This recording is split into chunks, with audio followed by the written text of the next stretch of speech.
Shalom rekan-rekan PKW dimanapun kita berada. Salam jumpa dalam renungan spiritualitas wanita Kristen yang sejati. Teks kita kali ini terambil kitab Bilangan 11 ayat yang pertama sampai ayat yang ke-35.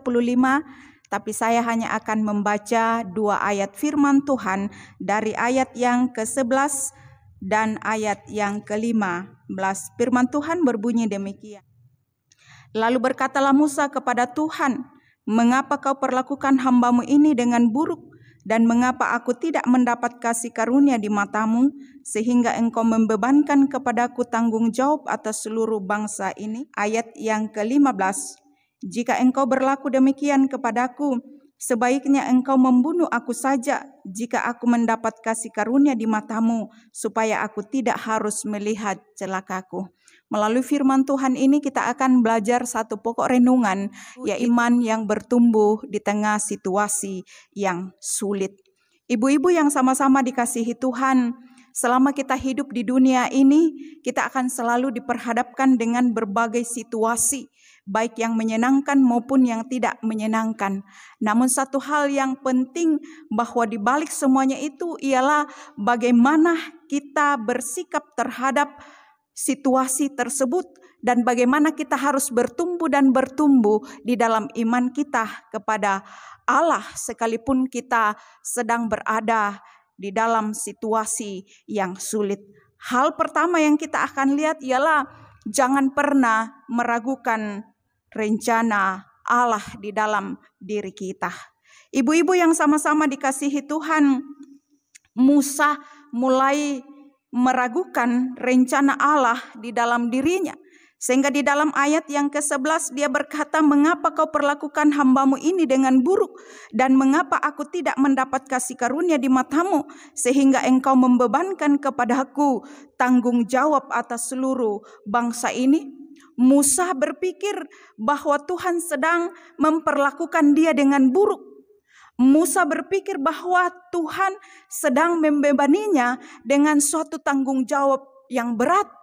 Dan Musa berpikir bahwa Tuhan tidak memberikan kasih karunia-Nya di dalam hidupnya. Sehingga di dalam ayat yang ke-14 Musa berkata, "Aku seorang diri tidak dapat memikul tanggung jawab atas seluruh bangsa ini, sebab terlalu berat bagiku." Musa melupakan kehadiran Tuhan yang senantiasa bersamanya. Dan ia berpikir bahwa ia seorang diri memimpin bangsa Israel. Nah, terkadang di dalam perjalanan kehidupan kita, ibu-ibu yang dikasihi Tuhan, kita pun terkadang berpikir seperti Musa. Kita berpikir bahwa Tuhan sedang memberikan sesuatu yang buruk di dalam kehidupan kita. Tuhan sedang membebani kita dengan satu tanggung jawab yang besar. Ketika mungkin kita menghadapi masalah-masalah di dalam rumah tangga, menghadapi anak-anak kita, menghadapi berbagai tugas tanggung jawab yang kita lakukan, mungkin kita berkata, "Terlalu berat bagiku Tuhan. Saya seorang diri menanggung tanggung jawab ini. Saya seorang diri mengurus rumah tangga. Saya seorang diri mendidik anak. Saya seorang diri mencari nafkah. Saya seorang diri melayani Tuhan." Ada rekan-rekan yang kadang bercanda, dia katakan, "Saya melaksanakan semua tugas dari kamar kecil sampai ke mimbar." Mungkin ada yang berkata, anak-anak tidak mendukung, suami tidak mendukung. Orang-orang di sekitar saya tidak mendukung, sehingga situasi ini membuat kita mulai stres, panik, dan lain sebagainya. Pikiran kita mulai kacau. Sama seperti Musa, ketika diperhadapkan dengan situasi yang sulit, ia mulai panik dan ia mengambil langkah yang tidak sesuai dengan kehendak Tuhan. Sehingga dalam ayat yang ke-15 Musa berkata, "Jika engkau berlaku demikian kepadaku, sebaiknya engkau membunuh aku saja, jika aku mendapat kasih karunia di matamu, supaya aku tidak harus melihat celakaku." Ibu-ibu yang sama-sama dikasihi Tuhan, ketika kita sedang diperhadapkan dengan situasi yang sulit, Kita harus mengimani bahwa Tuhan sedang merancangkan sesuatu yang indah di dalam kehidupan kita. Tuhan sedang merencanakan sesuatu yang indah dalam rumah tangga kita, dalam kehidupan anak-anak kita, bagi masa depan anak-anak kita, dalam pelayanan kita, dan dalam berbagai tanggung jawab yang Tuhan percayakan bagi kita. Dan percayalah bahwa ketika Tuhan mengizinkan masalah, persoalan di dalam kehidupan kita, Tuhan sudah menyiapkan strategi yang tepat di dalam kehidupan kita dalam menghadapi berbagai situasi yang sulit itu, sehingga pada akhirnya kita akan memperoleh kemenangan di dalam Tuhan, dan kita akan memperoleh sesuatu yang indah dari Tuhan ketika kita sungguh-sungguh hidup dalam tangan Tuhan dan tidak meragukan rencana Tuhan di dalam hidup kita. Hal yang kedua yang kita akan lihat ialah jangan pernah meragukan kuasa Tuhan. Dalam ayat yang ke-21 sampai ayatnya yang ke-35. Dalam ayat 21 firman Tuhan katakan, tetapi kata Musa, bangsa yang ada bersama aku ini berjumlah 600.000 orang berjalan kaki. Namun engkau berfirman, daging akan kuberikan kepada mereka, dan genap sebulan lamanya mereka akan memakannya. Ayat yang ke-23, tetapi Tuhan menjawab Musa, masakan kuasa Tuhan akan kurang untuk melakukan itu? Sekarang engkau akan melihat apakah firmanku terjadi kepadamu atau tidak. Dalam ayat ini Musa sudah mulai meragukan kuasa Tuhan. Musa sudah mulai meragukan kuasa Tuhan bagi dirinya dan bagi bangsa Israel.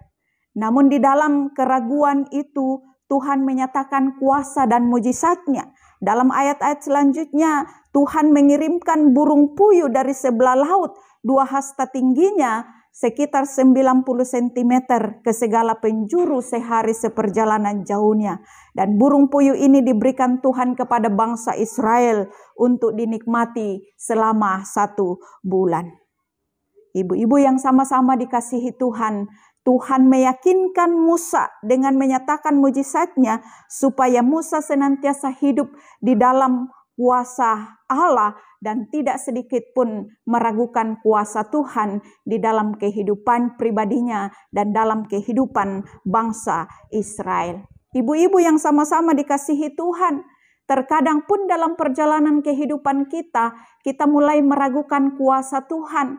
Kita ragu akan rumah tangga kita ragu akan kebutuhan hidup kita ragu akan masa depan anak-anak kita ragu akan pekerjaan kita, dan kita ragu dalam berbagai situasi keadaan yang kita alami, apakah kita mampu menghadapinya atau tidak. Namun satu hal yang pasti Bapak Ibu yang sama-sama dikasihi Tuhan, bahwa ketika Tuhan mengizinkan kita mengalami situasi-situasi yang berat di dalam kehidupan kita, percayalah bahwa Tuhan akan menyatakan kuasa-Nya untuk menolong dan memberikan apa yang kita butuhkan di dalam perjalanan kehidupan kita. Percayalah bahwa bagi Tuhan tidak ada yang mustahil.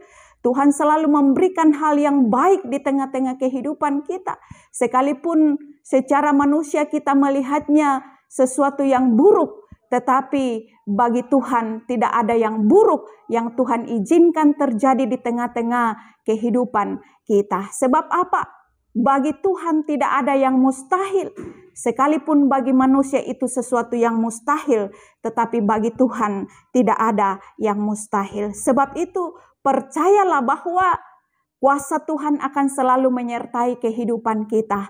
Apapun yang terjadi, situasi atau kondisi apapun yang kita alami, percayalah bahwa Tuhan akan selalu menolong. Tuhan akan selalu menyatakan kuasa-Nya, dan Tuhan akan selalu memberikan yang terbaik di tengah-tengah perjalanan kehidupan kita. Dengan demikian, ketika kita senantiasa hidup di dalam kuasa Tuhan dan tidak meragukan kuasa Tuhan di dalam kehidupan kita, iman kita akan terus bertumbuh dan bertumbuh, dan pada akhirnya kita akan menjadi pribadi-pribadi yang kuat dalam mengiring dan melayani Tuhan. Amin. Tuhan Yesus memberkati kita dengan firman-Nya pada kesempatan hari ini.